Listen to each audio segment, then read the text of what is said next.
From Yu-Gi-Oh to Yu-Gi-Oh, nerds are passionate about a lot of things, but there's one thing that they love above all else, and that is correcting people. This is a fan remake of Actually. Joining us today, he's a tall drink of water, Will. The lady. He's a spicy meatball, Oscar. It's a me, Oscar. And he's a Yorkshire pudding, it's Sean. Well, I've been called a lot worse. I'm sorry. This is going to be like sort of featured on the Dropout Discord. Well, not featured. I'm going to put it on the Dropout Discord as well. So like, I just want to expose everybody to the wide and wonderful array of English accents.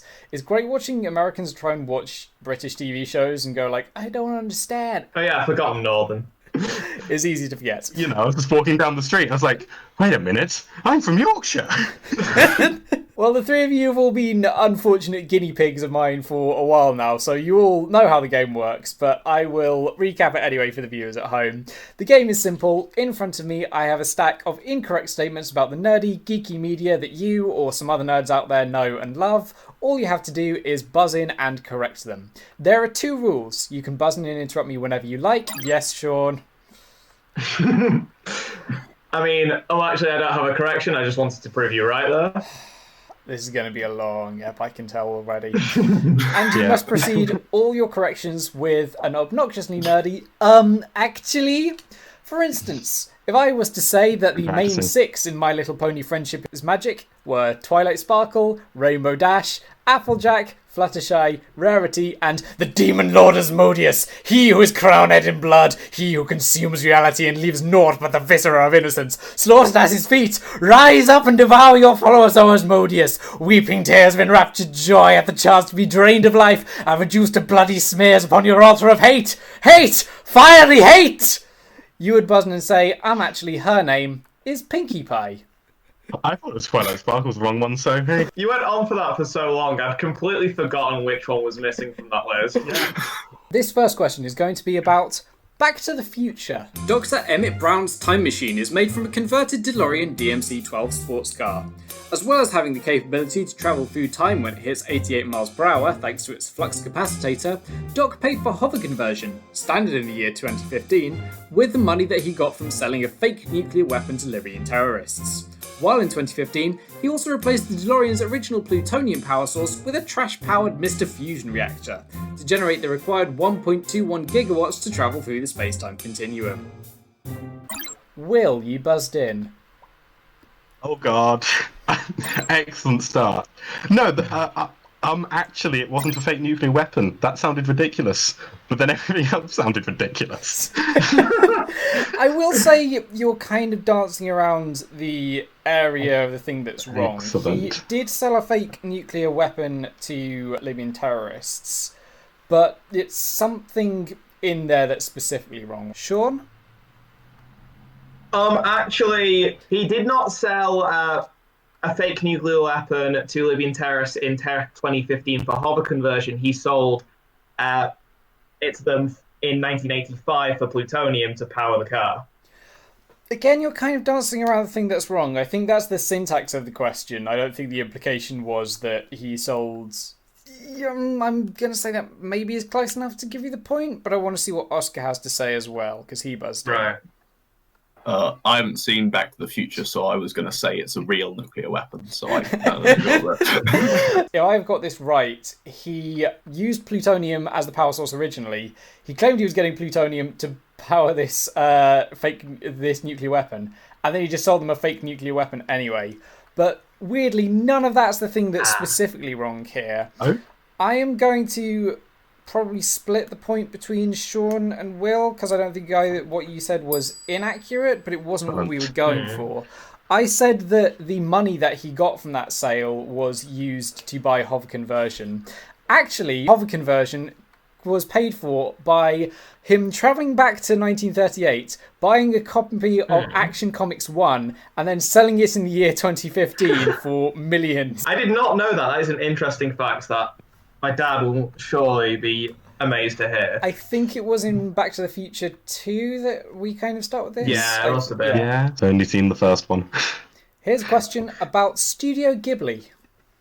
The 2001 film Spirited Away follows a 10-year-old girl named Chihiro who wanders into a bathhouse in the world of the gods and spirits. Many folkloric creatures make their first, and to date only, appearance in a Ghibli film at the bathhouse, including shikigami, flying paper creatures, ushi-oni, bovine goblins, and dragons, such as the river spirit Haku. The film also saw the return of the Susuwatari, also known as soot gremlins or dust bunnies, which have no folkloric origin, but appeared previously in My Neighbor Totoro. Oh, God. I brought out the big guns for you guys. Yeah, I think I know what's wrong, but I don't know what the correction is. Sean, you buzzed in. Actually, and we're going to start off vague here, one of the things mentioned as being their only appearance in Spirited Away have actually appeared in a different Ghibli film. That is correct, but I am definitely going to need you to be more specific. I knew that was coming. How about this? Oscar's also buzzed in. I will give him the point if he can be more specific, but I'll give you the point if he cannot. Sure. I'm just ignored in this because you know I don't know this. Oscar. The pressure's on now. I'm gonna go. I'm pretty sure it's the bovine goblins, but I can't think of a different. No, the ushi-oni, the bovine goblins. I think those were kind of seen very. Obviously, there are a whole bunch of different kinds of demons or oni in Japanese folklore, and I think this specific variety of them were only seen in Spirited Away. I will give that point to Sean. I was going to actually guess the shikigami then, because I felt like dragons would be too obvious. You would have also been wrong. No, I am being very obvious here. Actually, in 2006, Studio Ghibli did an adaptation of the Ursula Le Guin story, Tales of Earthsea, which probably features dragons. This is kind of like a fantasy question. Wow. Yeah, I forgot about Earthsea. Yeah. It's not one of their better ones, I think. Albeit a very different kind of dragon to Haku, who's more of like what we traditionally think of as being an Asiatic dragon, sort of a worm-like thing. A weeb dragon. A weeb dragon. The dragons in Earthsea are more like the traditional Smaug look-alike. This next question is going to be about The Legend of Zelda. We good. You were losing me there, but now we cool. In The Legend of Zelda, Ocarina of Time on Nintendo 64, Link uses the titular ocarina to travel through time between the child and adult timelines. Link must travel back and forth across the two times, set 7 years apart, in order to awaken the sages and ultimately defeat Ganondorf. Will, you buzzed in. Actually, he doesn't use the Ocarina of Time to time travel. He uses the Master Sword to time travel. He just uses the Ocarina of Time to open the Gate of Time so he can get to the Master Sword. That's correct, yes. The titular thing of time, not used for time travel. We are specifically going to zoom in on you dabbing just to have it for public record. Excellent. Excellent.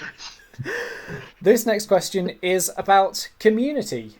The episode Remedial Chaos Theory opens with Troy and Abed inviting their community college study group to a housewarming party to play Dungeons & Dragons. When Jeff rolls a d6 to decide who collects the pizza, Abed claims that Jeff is creating 6 different timelines, and the remainder of the episode follows the outcomes of these potential alternate timelines.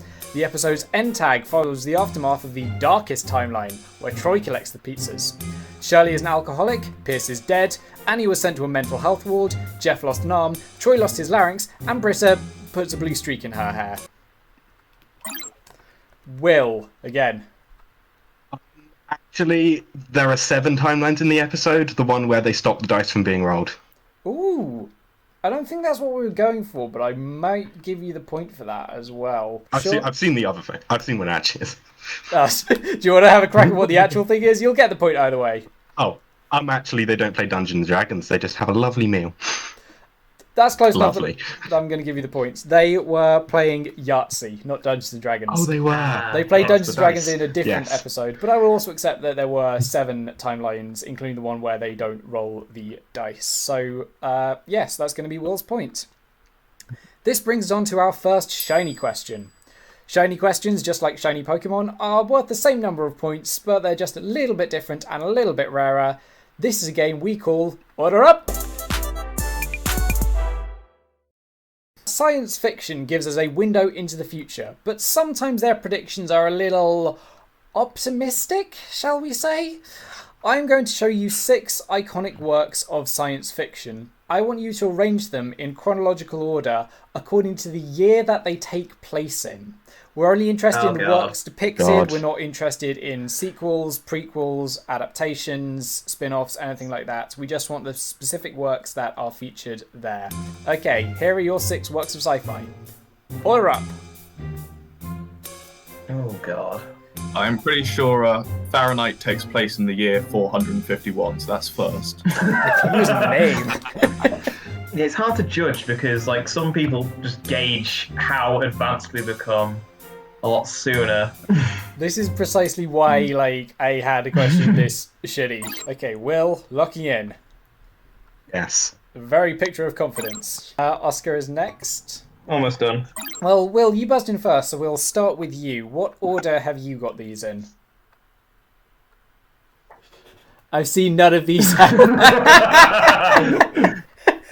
Just like taking yourself out of the running. Yep. I admire your honesty. No points. Oscar, what have you got? So I've gone Fahrenheit 451 as the soonest, then Blade Runner, then Alien, then Halo, then Star Trek, then WALL-E. Let's see. Sean, what have you gone for? So I've gone for... I know Blade Runner's 2019. Fahrenheit 451, I guess, would be some time in the future. Star Trek, then WALL-E, then Alien, and then Halo.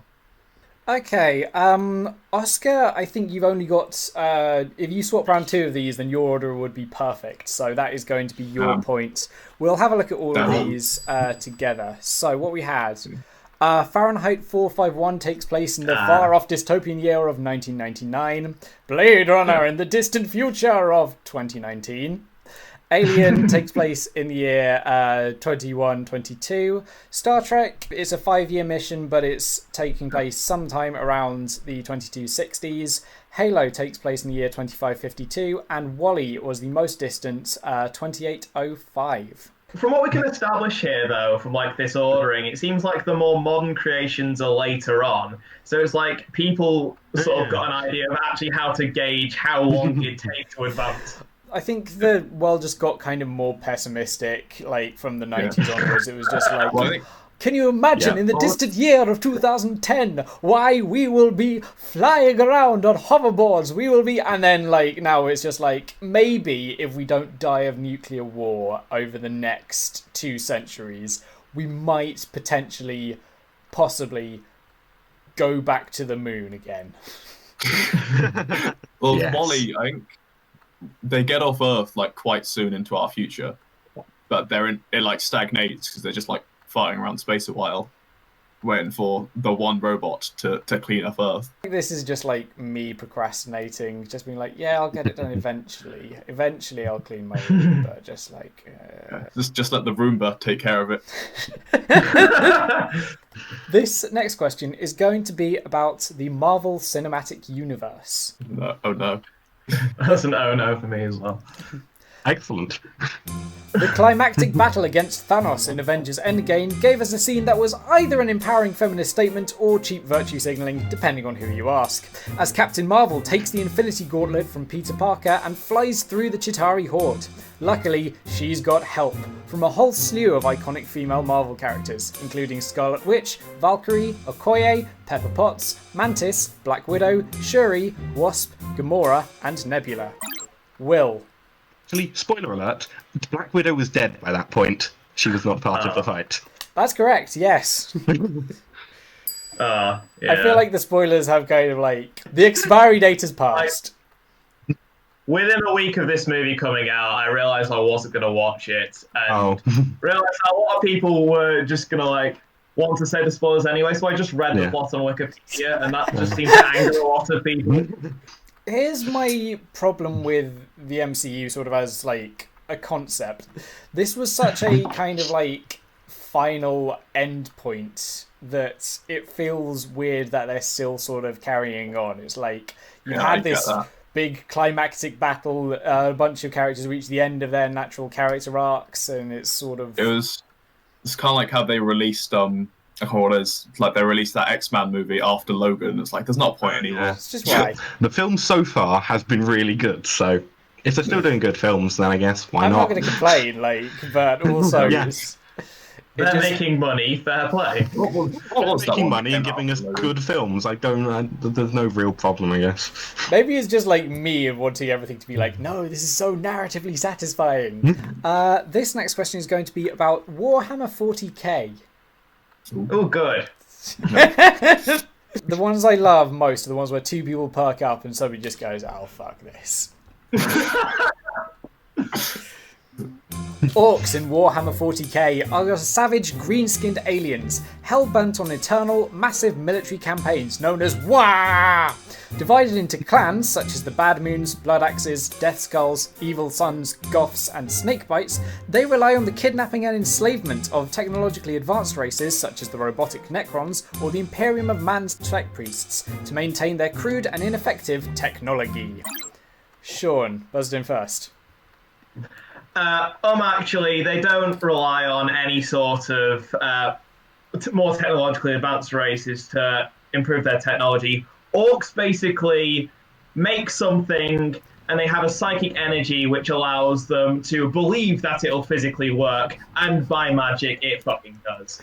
That's correct, yes. Play Orcs in Warhammer 40k, and I just absolutely love the concept of, we think it'll work, therefore it will. I know Warhammer 40k is supposed to be all kind of like grim and dark and stuff, but I feel like this is just so wholesome that I'm sort of intrigued by it. It's like, it works through the power of imagination. Yeah, it's great though because they've incorporated this into like the plot of some books. I think some Imperial Guard officer has picked up an orc weaponry and tested it to see if it fires, because if it will fire, it means there's orcs nearby to sort of give off the psychic energy which allows it to work, and if not, then they're nowhere to be found. I read a thing that somebody playing a game of D&D gave their players, essentially Sting, a weapon that glows blue in the presence of orcs, but they gave it to an orc character, so she just thought it was like, oh, this is cool. It's a glowing sword. That's fantastic. I'm studying reactions again for this next one. This question is going to be about She-Ra and the Princesses of Power. My one wheelhouse. I thought you were about to say my one weakness. Got your point, Oscar. Fine. The various princesses in She-Ra are not necessarily all rulers or heirs of a kingdom, but they do all derive magical abilities from runestones, such as Perfumer's runestone Heart Blossom, which gives her the ability to control plants, Mamista's runestone Pearl, which gives her control of water, and Scorpia's runestone Black Garnet, which gives her control of electricity. Sean. Actually, you've just described this plot of Steven Universe here. We are in a golden age of cartoons about magical ladies waging horrific warfare using the power of crystals. Oscar. I have like two things, I'm not sure which one's right. So they don't all derive their magical power from runestones. That's correct. Well, Can you be technically, more specific? I'm going to give you the point anyway. I'm going to give you the point. I was going to go. Is it like Spinnerella or Natassa don't? Spinnerella and Netossa, I believe we never see what their runestones are, but it's assumed that they get power from runestones. But I forgot the most obvious answer. Go on. it's Trapture. Of course, you silly goose. How could you forget? And the two guys who just haven't seen this show are just like...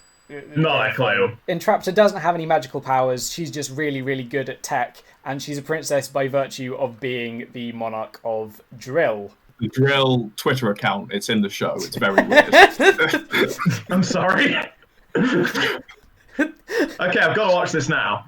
I can imagine Entraptor doing like, keep telling me to shut the fuck up. It only makes my opinions worse. I will say, I love this show and I do want to recommend it to people, but it's kind of a hard sell because it starts slowly. And if they're not fully on board already, they will definitely be discouraged by the time you say, no, trust me, it gets really good by the time Princess Prom rolls around. Princess Prom's fucking good. It's good. Princess Prom was a great episode. This brings us on to our next question called, what's wrong with this picture? So on the next slide, I'm going to show you a picture that I have edited in some way to make something incorrect about it. The first person who can buzz in and tell me what's wrong with the picture will get the point. Your picture is here. What's wrong with this image?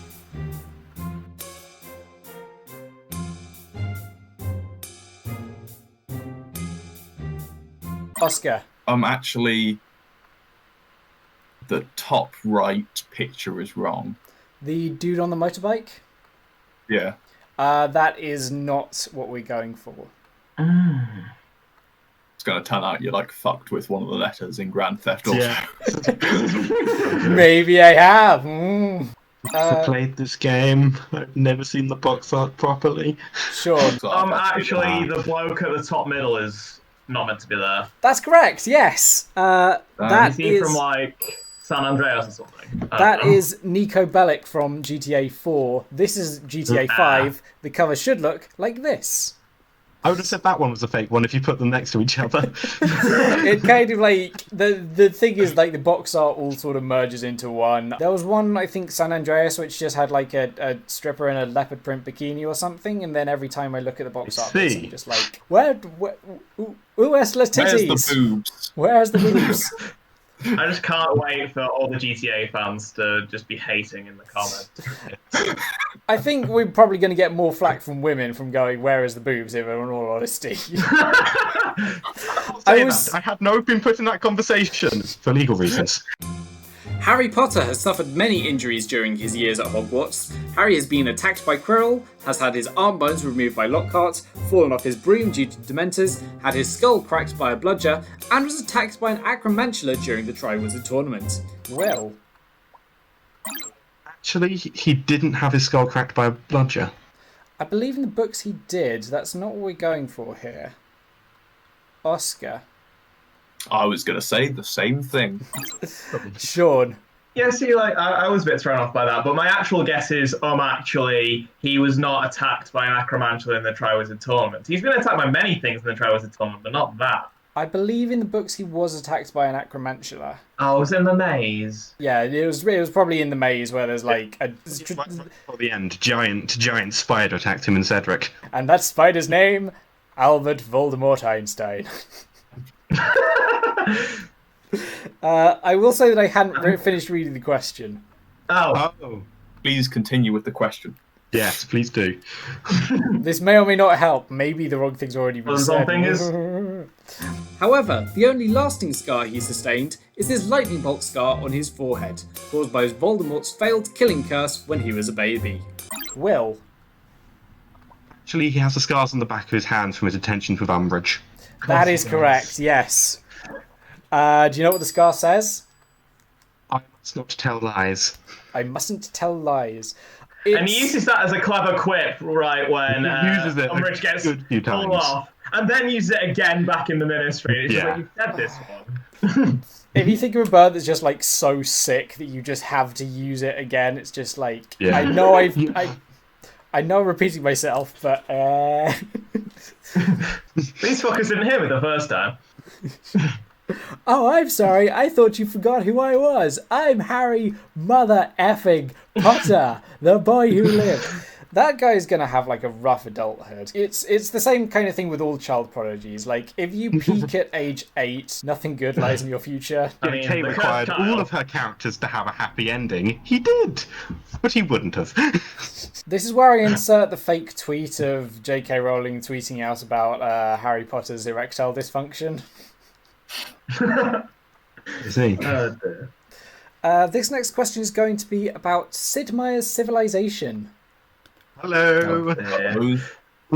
Due to an integer underflow error in the original civilization, Gandhi, the endgame leader of India, would suddenly become extremely aggressive and likely to use nuclear weapons if he adopted a peaceful... Well? So this is a bit odd. It wasn't due to an underflow error. It was people mistaked it due to an underflow error. It was just because Gandhi researched things very quickly that he just ended up building a lot of nukes. Interesting. I've heard both stories. I'm not entirely 100% sure which one is actually right. Fairly recently, Sid Meier said actually, like, he doesn't know where the story came from. He thinks it's just because Yeah. Gandhi was good at research, so he got nuked before everyone else, and they hadn't he wasn't actually peaceful enough within the programming. It pays to Yeah. be smart. Okay. It pays to have over 800 hours in Civilization. Oh god. 800, pathetic. Oh, I do apologise. That isn't what we're going for, so I'll hold off and see if you can get the thing Excellent. that was intended to be wrong. But if not, I will give you the point. Gandhi, the in-game leader of India, would suddenly become extremely aggressive and likely to use nuclear weapons if he adopted a peaceful form of government, such as democracy, which players found to be a stark contrast to the personality of the real activist. When Gandhi returned as in-game leader in Civ 5, his personality was better reflected. He is the leader least likely to declare war, and has the lowest statistics for nuke production and use of nukes in the game. Oscar got there first. Actually, so while it is true he's not likely to declare war, as a reference to the original Civ 5, they made him really likely to make nukes and use them. So he actually has the highest in the game. That is correct, yes. That's what 2,200 hours in Civ 5 teaches you. Jesus Christ. We are at a very competitive point in this game because Oscar has 3, Oh shit. Sean has 4, and Will has 5. So it comes down to the final 2 questions, including our next shiny question, one we're calling Oh god, help. Categorical. Okay, now what I'm going to get you all to do here, this is going to work a bit like an improv game. I'm going to give you a category, and going down the line in alphabetical order, so that is Oscar, followed by Sean, followed by Will. I'm going to ask you to name something that fits that category. If you say something that doesn't belong in the category, or if you repeat something that's already said, or if you hesitate for longer than 3 seconds or so, I'm going to eliminate you. The last person standing wins this point. Your category is original 151 Pokemon. Bollocks. This could go for quite a while. We're starting with Oscar. This could go. You'd think so, but I don't know any Pokemon. I'm gonna go with Machamp. Matchup. Macho. Machoke. That is Rhydon. Sean. Right, horn. Bulbasaur. Oscar. Gulpin. Sorry, what was that? Is it Gulpin? The fish one. Goblins Gen 3. Fucking Gen 3. Okay, that's Gen 3. I did ask for original 151. Sean and Will, this is a shootout now. Sean. Oh shit. Ivysaur. Venusaur. Charmander. Charmeleon. Charizard. Squirtle. Wartortle. Blastoise. Caterpie. Metapod. Butterfree. Weedle. Kakuna. Beedrill. Pidgey. Pidgeotto. Pidgeot. Mankey. Primate. Sandshrew. Sandslash. Vulpix. Ninetales. Porygon. Ditto. Eevee. Flareon. Actress. Magikarp. Onyx. Gyarados. Vaporeon. Jolteon. Growlithe. Arcanine. Venonat. Venomoth. Zapdos. Articuno. Moltres. Mewtwo.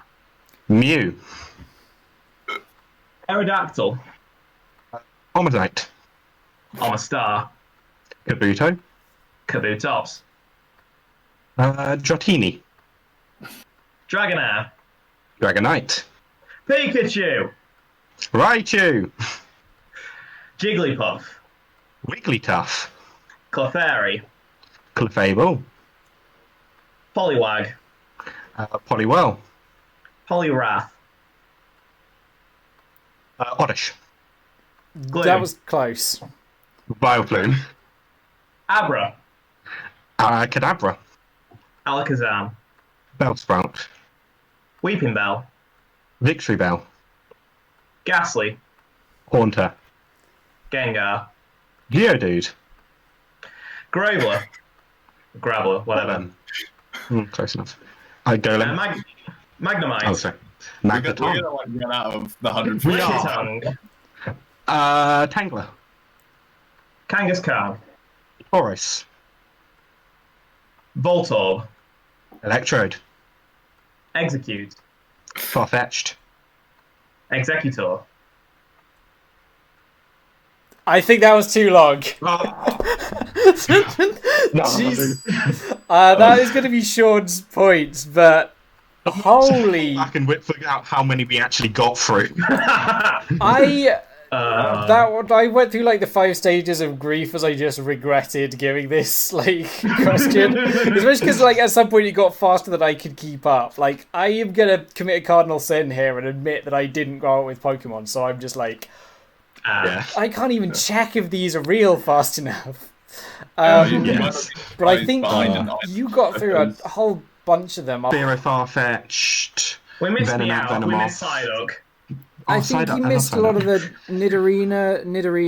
Oh yeah. Nidorina. Oh yeah, because we were going through and then we skipped because I couldn't remember what came after Pidgeot. We pretty much missed everything that Team Rocket has. Oh my god, Electabuzz is one of my favourite Pokemon. How did I forget him? I love that, like, after doing that, you're still just, like, ashamed of yourself. Yes. This brings on to our final question. So no, this is between me and Sean, isn't it? Oh no. So either Sean or Will could clinch the win, but Oscar, you could play spoiler, and you shouldn't feel bad if you do, because this question, as always, concerns real-life skills. It's worth considering how to prevent damp and mould in your home. Some good tips for preventing mould are to uncover ventilation vents and use extractor fans in rooms without windows, leave internal doors open to let air circulate, and to wipe windows and windowsills with a dry cloth to remove moisture. Black mould on curtains, soft furnishings, and clothes can be removed by cleaning in washing machines, while mould on surfaces can be removed with commercially available cleaning products. Will got there first. Actually, I'd say don't leave internal doors open. In lieu of an extractor fan or something, it's a way of stopping moisture building up in just one room. So it adds extra ventilation and prevents moisture accumulating, which would then lead to mold and damp. Sean, you were next. Maybe. Oh, that was my first guess, so I'm going to try instead. Actually, that's putting black mold items in a washing machine won't do shit. That's close enough that I'm going to give you the points. So it's not necessarily that it won't remove the black mold itself. It's that most washing machines aren't hot enough to kill the spores that would cause black mold. So then it can kind of contaminate your washing machine and affect all future loads that you put in there. Instead, you should get any surfaces which have black mold professionally steam cleaned. Fair enough. So at the end of that, Oscar, you have 3 points. Will, you have 5. And Sean, you have 6 points and clinch the win. Woo! GG. Very closely fought. The nerd. Yeah. I seem to remember in the dummy ones, I was second about 90% of the time, so I'm keeping up the trend. Nice. Join us next time for even more pedantic corrections here on this fan remake of Actually.